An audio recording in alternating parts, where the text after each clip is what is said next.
Okay, we're live here. Craig Watts, Utah Mandarin Families. We're so excited to have Michael Bacon with us here. He's the Director of Dual Language Programs in the Portland Public Schools, which have a long history and a really strong reputation. So we're interested to, first, if you could tell us a little bit about your background and the program, maybe just kind of the overview of the program in Portland for Chinese immersion. Sure. Thanks, Craig. My own background is I was a teacher in dual language immersion. I've been a teacher on special assignment, which is basically, an instructional specialist or curriculum specialist for dual language immersion in general for Portland Public Schools for many years. And then I've been assistant director in these positions. So my job is primarily to do what I call program, curriculum, and professional development oversight for all of our DLI programs. So I do a lot of work with various people all over the district, and I have a staff of teachers on special assignment that specialize in their languages, as well as a few other staff that community agents and so forth. But really with Mandarin immersion, and we actually call it Chinese dual language immersion intentionally. And I can get into a much longer story around that if you want, but the premise of that is that we have diversity, obviously, within our Chinese heritage and emergent bilingual population. And we actually really try to encourage our Cantonese and Taishanese speakers to also be a part of our program. So part of about the inclusion is we talk about it as Chinese dual language immersion as an umbrella term, knowing that the oral language that we do for instruction is really printed for the most part in Mandarin. And then we try to have staff who are also helping support in particular two of our programs where we have Cantonese and Taishanese speakers is a pretty large population or part of the population, I should say. So we have 3 programs now. Our oldest program, which is really the most well-known program, and actually where the Utah folks came up with Greg Roberts and crew and spent weeks on end in our program, started studying what we did, is our Woodstock program. And it's been around now 20, I should have looked it up before I came into this because all of them have a different history, but certainly 20 plus years, it may be 24 years. But it was actually originally I think it's the second public school Chinese dual language immersion program in the United States. Mandarin is the language folks. Chinese, certainly Cantonese started in the San Francisco Unified District, but I think it's in Maryland. It's where the first one is, and then we were the second one. And when we for a number of years, I would call one of our fledgling programs, where we struggled to get 20 kids into the program, just because Chinese was not the language du jour, but we had a superintendent that saw that that's where it was going and had decided early on to try to do that. And our program initially started with a fair amount of families where they had adopted Chinese girls. So you walk in the classroom and 60-70% of the kids would be Chinese heritage-wise girls. That demographic has changed quite significantly. So the program, as it evolved, and we received the Chinese flagship grant, a lot of opportunities to really expand and do different things and really move all the way through K-12. We opened up a second program at a school called Martin Luther King Jr. in the heart of the African American community here in Portland, with the intent about equity in access for all kids. And our African American community, one of the leaders had approached us. And so they have a Head Start program that they run, and they were basically saying, we want to have access to this kind of program as well, but we can't drive our kids all the way across town to this other part of town to get access to that. So we listened to that, leaned into that, set up a special connection with the Head Start program where they actually were introducing Chinese to 3- and 4-year-olds to provide that as a pathway. And then our third program, and that program is now into 7th grade, middle school. And the The third program that we initiated, which is now into fourth grade this year, is actually in the heart of Chinatown, the real Chinatown in Portland, not the one that's downtown, which no longer has any Chinese people in it. Mhm.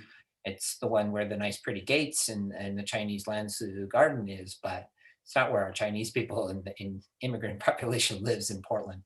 They actually live out what's called the J District and far out southeast, 82nd Boulevard. And if you go out there, that's where all the best restaurants are. That's where all the best, if you want something Chinese, that's where you go.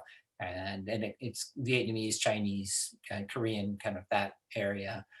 So anyway, so we put it in the heart of the Chinese community at the school with the highest Chinese native speaking population in it as a two-way Chinese dual language immersion program.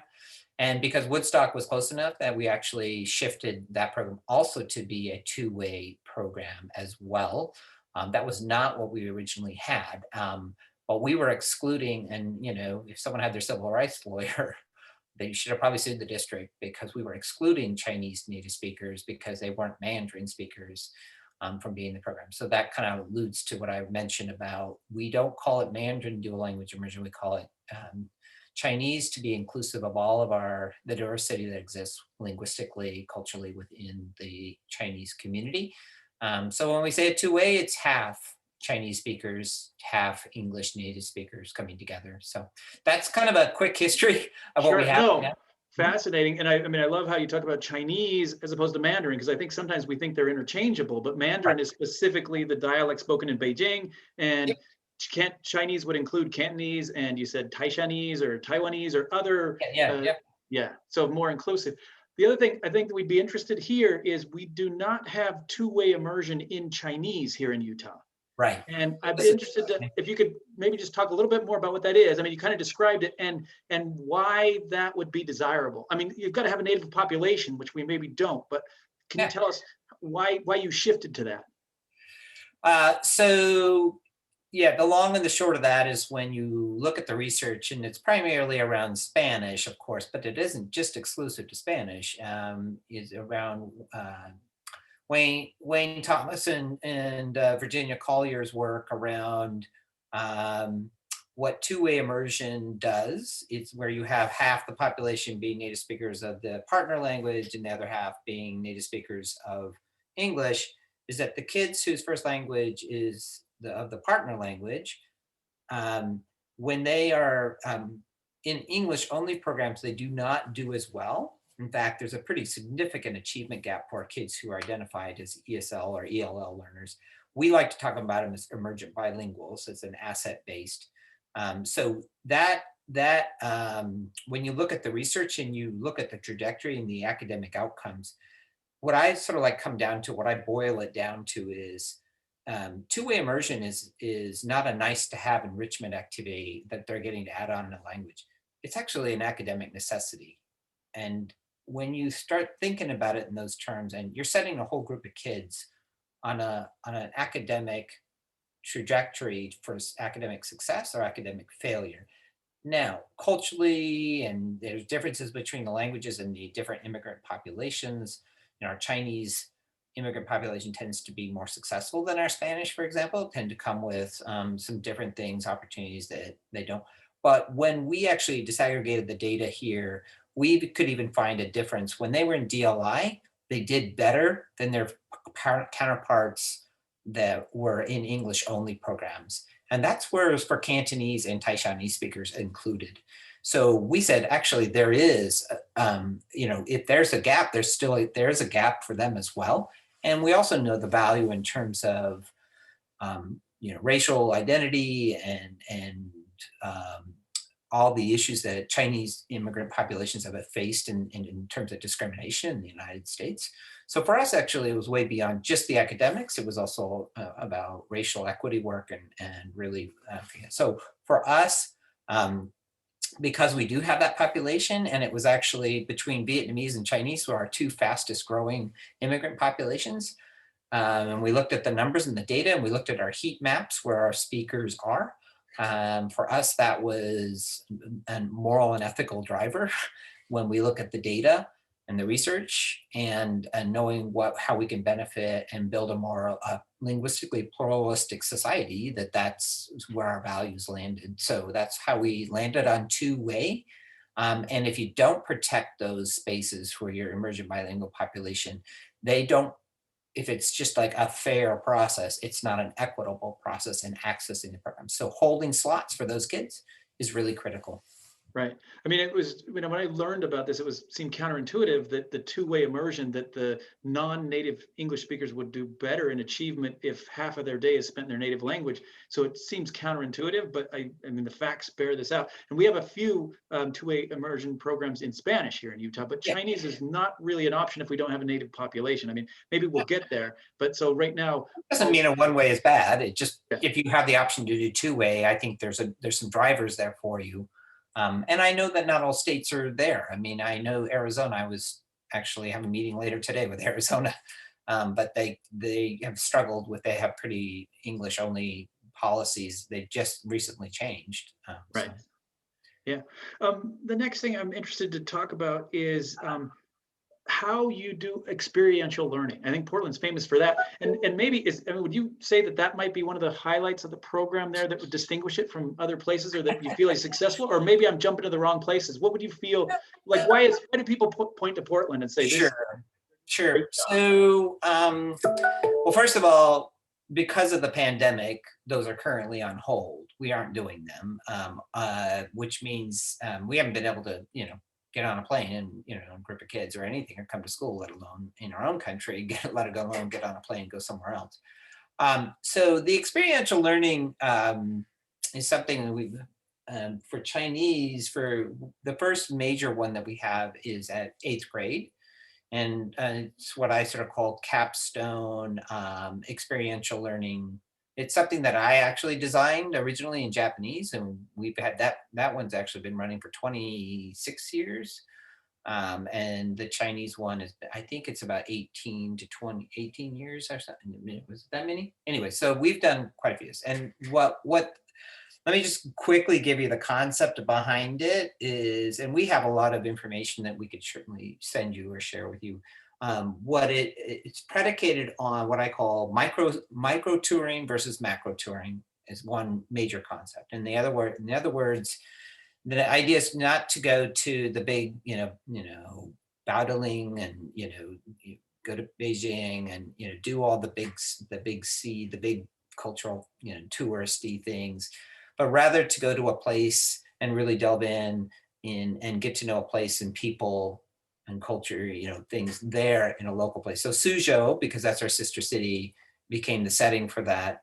And what we do is we don't lead the students around. Students lead themselves around. They have an adult with them, but the adult is more the sort of guide on the side rather than the really the someone leading the stage on the stage kind of thing.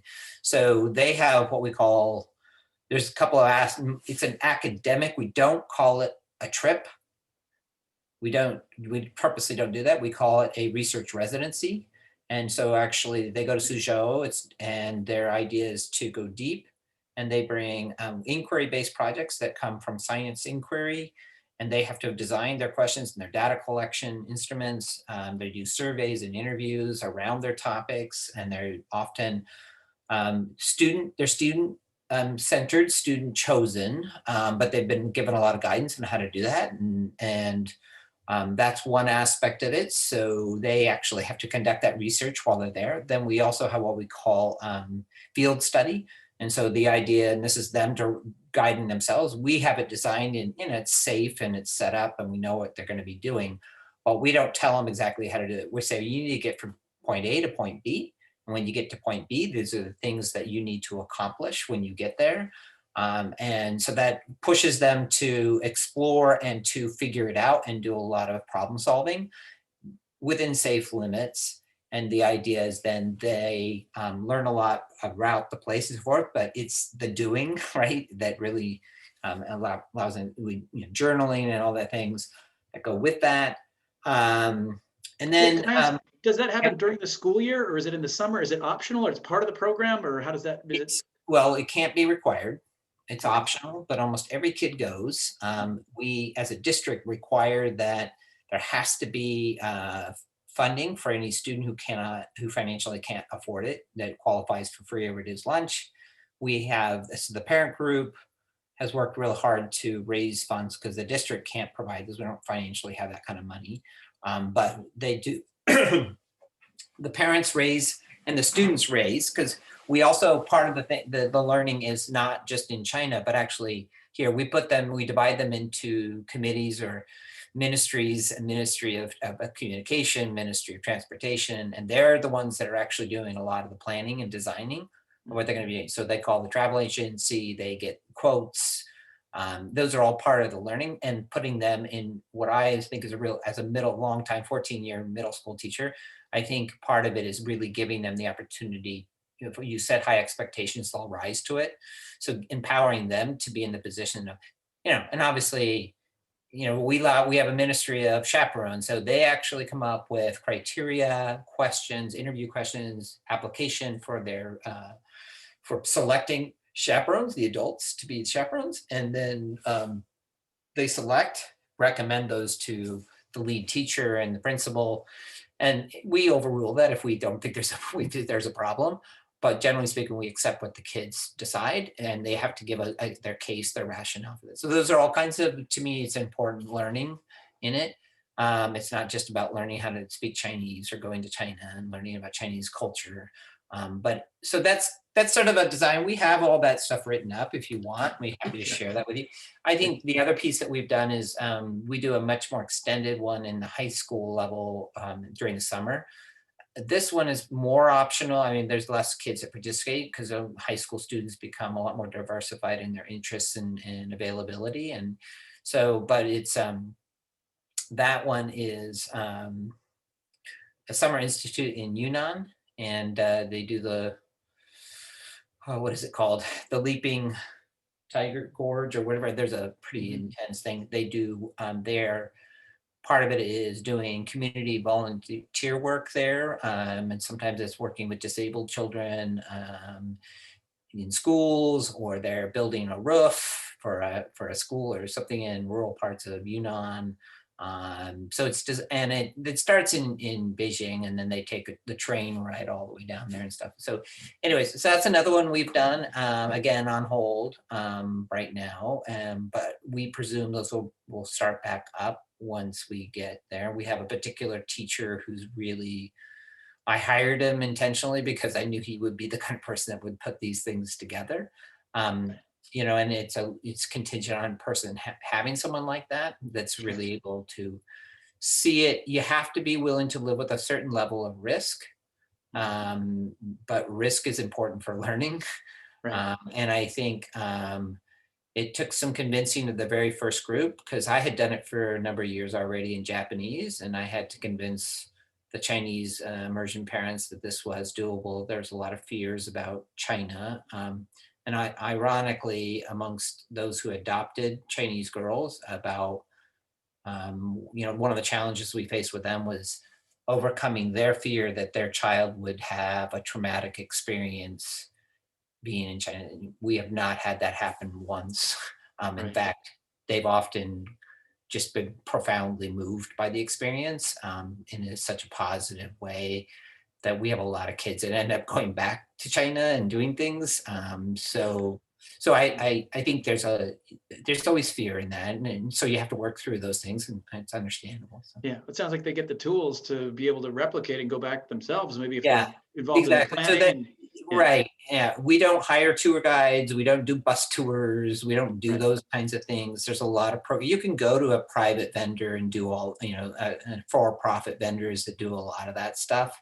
And so we try to keep it very inexpensive. Our goal is to keep it, in fact, it is very inexpensive. Obviously the plane tickets are harder to control, but they do host families. We stay in very inexpensive places, and we don't do macro touring. We're not flying all over the place, so we're not paying expensive prices. And they get a budget each day. They manage. Part of this is we have a Ministry of Finance, and they have to change their money. They have to they have to learn those things, and that's part of the learning. Sure. No, this is great because we've had some experiences with trips in Utah, and then there's been some pullback. Like you said, there's risk in the districts, and so we're kind of in a limbo right now. But there is interest among parents to try to get some things going. So this has been great. I know we're out of time, and what we'll do is I'll get the information. We can put the links in together with the video so people can delve in and get more background on the programs and especially the experiential things. But thank you so much for taking time. Really appreciate it, and hope Utah and Portland can be in touch and learn from each other. You're like 10 years ahead of us, a decade at least. Well, we've been back and forth. You guys have done some great work, so I don't want to like, I know that she gave us a lot of kudos, but I also know that there's been a lot of good leadership at the state level in Utah. We don't have that kind of support at our state level, so there's a lot. I want to credit. We've gotten a lot of things from Greg and the whole team down there. So it does go both ways. So yeah, good luck to you. All these other questions, whole immersion, we've been actually in the thick of that whole conversation, all the 90-10, 50-50. So those are a whole nother set of questions. Sure. That we should probably keep the dialogue going, and maybe we'll check back in with you. Thanks so much for your time. I really appreciate it. You bet. Take care. You have a good one. Thank you.